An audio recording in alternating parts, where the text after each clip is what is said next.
રાજકોટના જેતપુર નજીક પોલીસ કસ્ટડીમાંથી ભાગવાનો પ્રયાસ એક રીઢા ગુનેગારને ભારે પડ્યો છે। પ્રોહિબિશન અને જુગારના ગુનામાં વોન્ટેડ આરોપી જસ્કુ હદડને રાજકોટ ગ્રામ્ય એલસીબીએ જૂનાગઢમાંથી ઝડપી પાડ્યો હતો।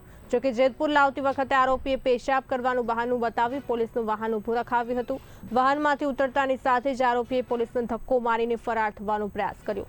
ભાગવાની ઉતાવળમાં તે બાયપાસ રોડ પર આવેલા નાના પુલ પરથી નીચે ખાબક્યો હતો। સિમેન્ટના થાંભલા વચ્ચે પગ ફસાઈ જતા તેને ગંભીર ફ્રેક્ચર થયું હોવાનું સામે આવ્યું છે। ઇજાગ્રસ્ત હાલતમાં પણ એલસીબીની ટીમે આરોપીને ફરીથી ઝડપી પાડી સારવાર માટે હોસ્પિટલ ખસેડ્યો હતો।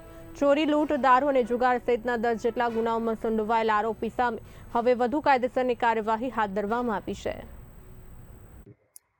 જેતપુર તાલુકા પોલીસ સ્ટેશનના એક પ્રોહિબિશનના ગુનામાં વોન્ટેડ આરોપી જેતલસર ગામનો જસ્કુ હુદડ જાતે કાઠી દરબાર જે ઘણા સમયથી વોન્ટેડ હતો અને તેની માહિતી રાજકોટ ગ્રામ્ય જિલ્લાની એલસીબીની ટીમને મળતા તેને જૂનાગઢની જે ક્રિષ્ના હોટલ છે ત્યાંથી હસ્તગત કરી અને તેને જેતપુર ખાતે લાવતા હતા। દરમિયાનમાં જેતપુર જેતલસર બાયપાસ રોડ ઉપરથી તેમણે પોતે વોશરૂમ લાગી છે તેવું કહી અને પોલીસને રિક્વેસ્ટ કરતા પોલીસે ત્યાં વોશરૂમ કરાવવા ઉતરતા પોલીસને ધક્કો મારી અને ભાગવા જતા તે જે નાનો પુલ હતો એની નીચે પડી ગયેલ હતો અને સિમેન્ટની થાંભલી એમની વચ્ચે એમનો પગ આવી જતા તેમને પગમાં ઈજા થયેલ હતી।